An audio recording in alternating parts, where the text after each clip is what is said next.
Narito ang pinakauling balita para sa araw na ito. Breaking news, Pangulong Kuting Jr. tila may bagong pagsubok na kinakarap matapos rumexback ang kampo ni Pastor Apollo Kibuloy. Ang isyong ito ay agad na naging usap-usapan sa buong bansa dahil sa matinding epekto nito sa politika at rehiyon. Sa gitna ng mga akusasyon, nagbigay ng payag si Atty. Harry Roque, isa sa mga prominenteng personalidad sa legal at pampolitikang arena. Ayon kay Atty. Roque, mahalagang magbigay ng patas na proseso ang lahat ng partido upang masiguro na ang hustisya ay umiiral. Sinabi rin niya na ang mga aligasyon laban kay PBBM ay dapat masusing imbisigahan upang malaman ang katotohanan. Sa kabila ng lahat, nananatiling kampante ang kampo ni Pangulong Kuting at naniniwalang malalampasan nila ang mga pagsubok na ito. Samantala, patuloy na tumitindi ang suporta ng mga tagasunod ni Kibuloy sa kanilang leader. Abangan ang mga susunod na kaganapan dito sa aming programa at manatili nakatutok para sa iba pang mga balita. At yan nga ang balitang ating pagkakatutukan. Ngunit bagong lahat, siguraduhin mag-subscribe at ihit ang notification bell para sa patuloy na pagtutok sa mga sulyap ng bagong balita sa tunay na boses ng masa.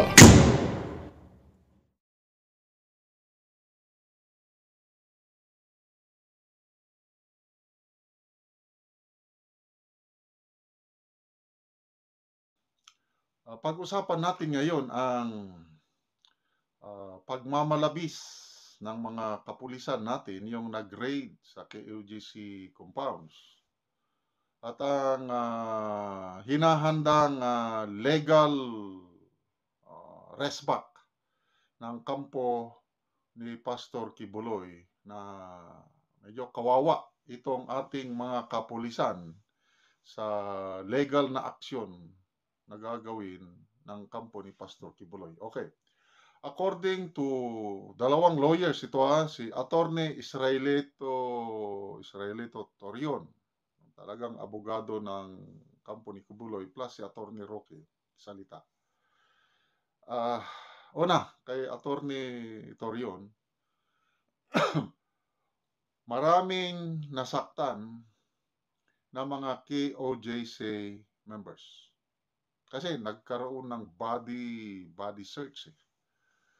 Nung una, pumalag ang mga members. They tried to stop yung raid. Kaya siguro sa resistance ng mga members ng KOJC, kaya nagkaroon ng komosyon, nasaktan yung mga civilian. Itong mga pulis na ito, they are combatants. Ulitin ko, ang pinaka-the best of the best na mga pulis natin, mga SAF, dalawang batalyon yan Kung order is order, nako. Kaya may nasaktan. At according to Attorney Torion, yung mga statements ng mga KOGC members, mga civilians na nasaktan during this police raid na ito, they are now compiling their statements, siguro mga medical certificates, and they are planning to file criminal cases against sa ating mga kapulisan. Kaya ito na, napahamak na ang ating mga pulis. Sumusunod lang sa utos. But later on, i-discuss ko na minsan kailangan mo rin ng wisdom sa pagsunod ng utos na yan. So I believe na as soon as possible, ang kampo ni Pastor Kibuloy, KOJC, will file legal o criminal complaints against sa ating mga kapulisan. Okay. So ano pa? Yung isa pang paglabag ng ating mga kapulisan, I don't know kung alam ba nila ito. Yung ang dala-dala lang nila, there's a legal warrant of arrest para kay Pastor Kibuloy. So kung warrant of arrest, very clear naman is directed kay Pastor Kibuloy yung warrant na yun. It's an order of the judge na huliin kung nandun si Pastor Kibuloy para he will be taken into police custody. Yan. Kailangan nangyari sa pag-serve ng legal arrest warrant, nagkaroon ng incidental search. Sinearch nila yung tatlong compound sa Davao City, sa sa Samal Island, sa Sarangani, pati mga eskwelahan yung eskwelahan ng kampo ni Pastor Kibuloy. Sinearch nila mga dormitories. Ang tanong, may dala ba ang mga kapulisan natin na search warrant? Yun, inamin ng kapulisan, wala. Only warrant of arrest ang dala-dala. Bakit sila nag-search? Ang tawag yan, incidental search. Allowed ba yun? Sabi ni Attorney Roque, it's not allowed. Yung incidental search. Kaya, dito, naawa ako sa ating mga kapulisan, lalo na itong mga SAF. Siguro yung CIDG, alam nila yan dahil bihasa sila sa law enforcement ang CIDG. But yung SAF, alam ko yung SAF, mga combatants ito, siguro nakalimot ang ating mga pulis or sumusunod lang. I-search nyo yung mga ito. Wala naman silang search warrant. Sumunod naman yung mga pulis. Di sila ang kawawa. Okay? The only instance na pwedeng i-search ang isang lugar na kahit walang search warrant kung may consent yung nandun. So, search warrant with consent. Search with consent. Pag pumayag, ganito pala yan eh. Warrant of arrest lang yung dala-dala. Wala yung tao na yun. So, ang police, tapos yung search pala, yung ganon is plain view. Kung ano lang ang nakita, yun lang. Kung wala doon, wala. Hindi sila pwedeng mag-open ng mga aparador o mga maleta. Dapat hihingi ng permiso yung pulis. Can we open this one?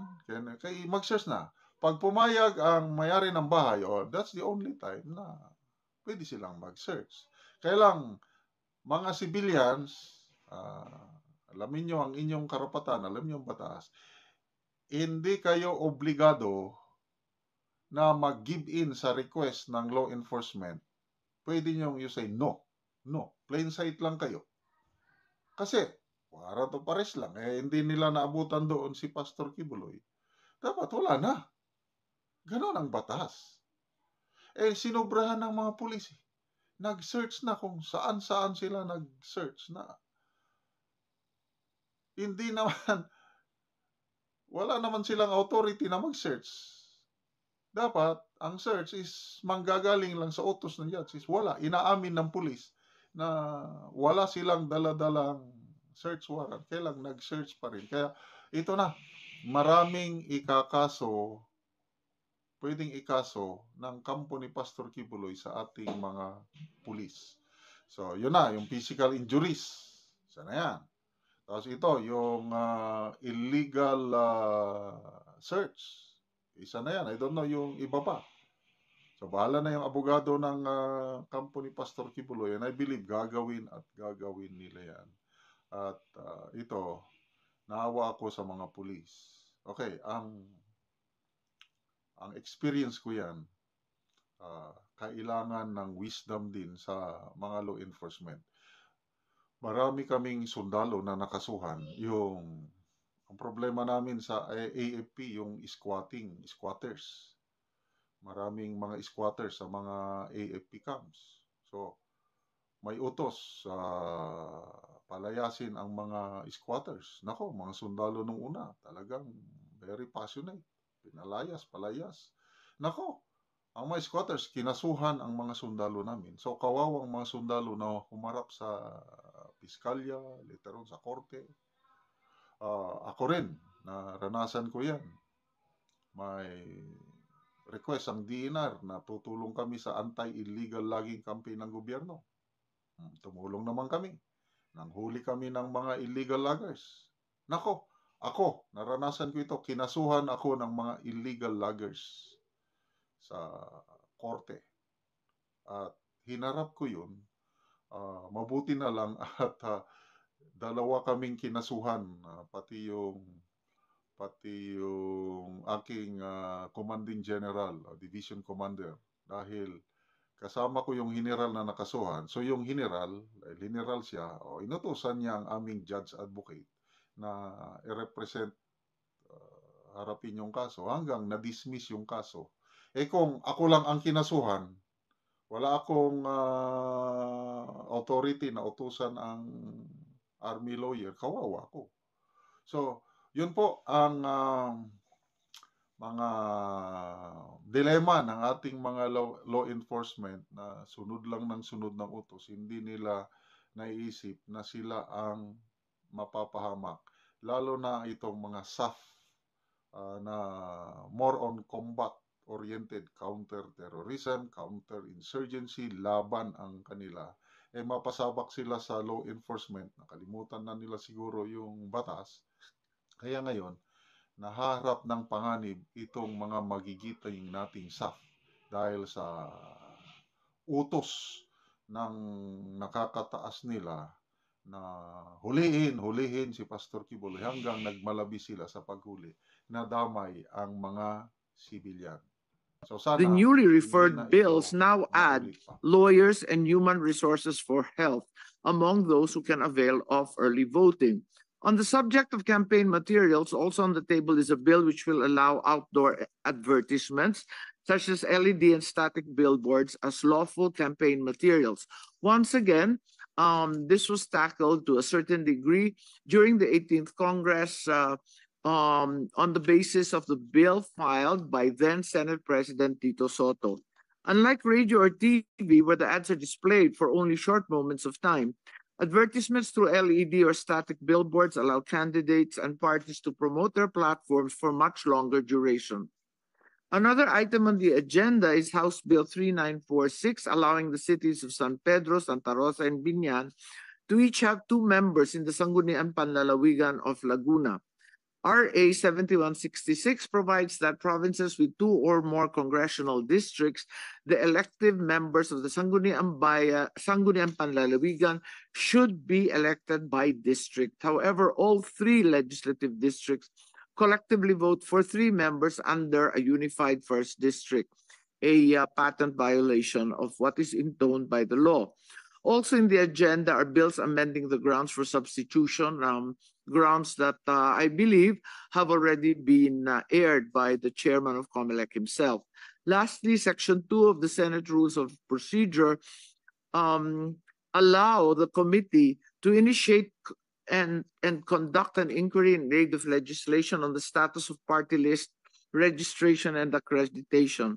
Pursuant to Section 2, therefore, the committee will be scheduling a technical working group for the party list system bills previously heard August 7. So with that, I would also like at this juncture to insert into the records of the public hearing the opening statement by one of the authors, and that is Majority Leader Joel Villanueva on the bill that he authored, and that is the bill with regards to amending the grounds for substitution of candidate Senator Joel Villanueva. And I urge the committee secretary to include as part of our record the submitted opening statement herewith. Okay, so with that, I believe we can begin the discussion very briefly. We start, I think, with the overseas voting, and we call on the chairman because we have heard him before, and the entire commission discuss the urgent need for this mode of voting. Thank you. We recognize Chairman Garcia. Thank you very much, Madam Chair, and the other guests of this committee. As far as the overseas voting is Madam Chair, in 2022, there were 1.697 million registered voters overseas. Of the 1.697 million registered voters, only 40.59% voted during the election of 2022. Therefore, it's about almost 600,000 lang po ang nakaboto sa overseas voting natin. Dalawa lang po yung modes natin. Yung po yung voting personally, going to the embassies or consulate, and the other one is voting by mail. Unfortunately, tama po yung nabanggit ng Honorable Chair, madami po kaming natatanggap ng mga pinadalang mga envelopes containing the ballots na return to sender simply because hindi po na-accomplish o napipila pa ng ating mga kababayan. We spent almost 500 million for the conduct of the overseas voting because when we print the ballots, when we spend for the logistics, it's actually with reverse logistics pa po. We are supposed to print the ballots in accordance with the number of registered voters. So hindi naman po pwede mag-project kami na ganito lang yung boboto, and therefore yung gastos po namin nakabase pa rin sa number of registered voters.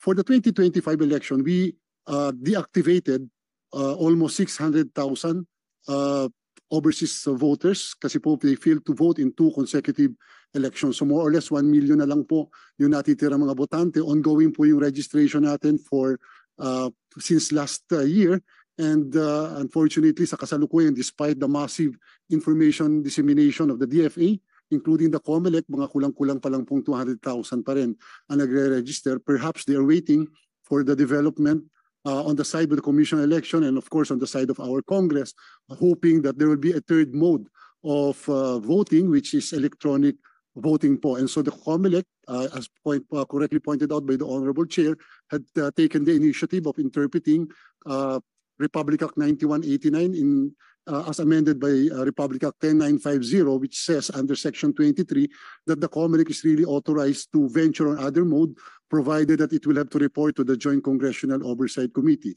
The same provision is contained under Section 16 and as in relation to Section 23 of 10650, which authorized the use of electronic voting. Gusto lang po nating emphasize, Madam Chair, na nung nag-avail po ang COMELEC ng voting by mail, nakalagay po kasi sa mismong batas sa 9189 na the COMELEC will have to secure the approval of the Joint Congressional Oversight Committee. That provision or phrase cannot be found under 10950, and so the COMELEC really proceeded with hopefully preparing for an voting by using the internet or electronic voting.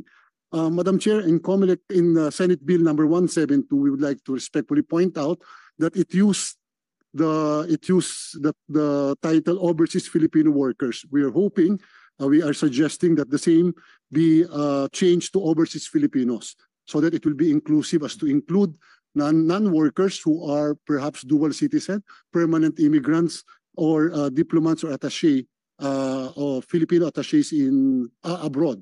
Kasi po masyado pong limited lang po yung overseas Filipino workers.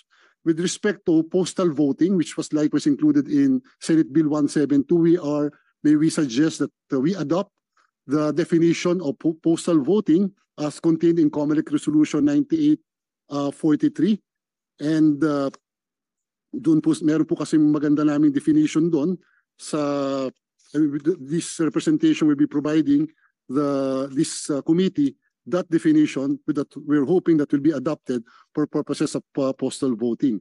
Again po yung 172 gumamit po siya ng sabi po niya, the one that will be deputized by the commission to conduct the election abroad or overseas ay yung pong mga election officers. Unfortunately po, mali po yun. It should be the Special Board of Election Inspectors. Yung po yung ginamit na natin sa ating pong existing law. Special Board of Election Inspectors po. Yan po yung mga staff ng embassies and consulate na usually po ginagamit. Kasi po sa 172 po, Madam Chair, ang ginamit pong ay sabi niya to conduct the voting and counting of votes ay mga election officers. So hindi po election officers. Likewise po, nakalagay din po sa 172 sa definition ng electronic voting, sabi po niya, the term absentee ballot is suggested to be removed. Baka po pwedeng instead of absentee ballots, kasi po tinanggal na rin po sa Republic Act 10950 ang absentee. Word na absentee baka pwedeng maging official ballots for overseas voting na lang po ang maipalit natin instead of absentee. With respect to the personal mode of voting was removed and instead replaced by postal. Please be informed that it is a challenge to adopt the postal mode of voting for seafarers considering that the said seafarers have no permanent address. Kaya po talagang when it comes to seafarers, we intend really to use really the internet voting or electronic voting. Kasi nga po, kapag po postal voting, kakailanganin pa nila that they will be in the geographical issue, may problema na po tayo doon. Naman doon po sa registration by using the internet or online registration, Madam Chair, with all due respect, medyo we would like to express our strongest sentiment as regards registration online kasi po registration by mail, postal registration kasi po, Madam Chair, kailangan po kasi yung biometrics talaga ng mga overseas Filipinos. And so mukhang hindi po mahihirapan po kami kahit pa i-consider natin that they are not deemed registered if they will not have biometrics. Maganda po siguro. The registration can be limited to in-person registration or online registration. Okay po sa amin so long as they will have to have the biometrics taken. Without the biometrics during a particular period, then the application for registration is deemed automatically denied if they will not be able to provide the biometrics. Tungkol naman po sa ating pong internet voting, nagkaroon po kami ng aming market survey. Lumalabas po mga 460 million yung pong system na gagamitin para sa internet voting. Sa kasalukuyan po, Madam Chair, for the information of the committee, we conducted already the first bidding but unfortunately na-disqualify po lahat ng mga nag-participate. So we conducted the second bidding and dalawa po yung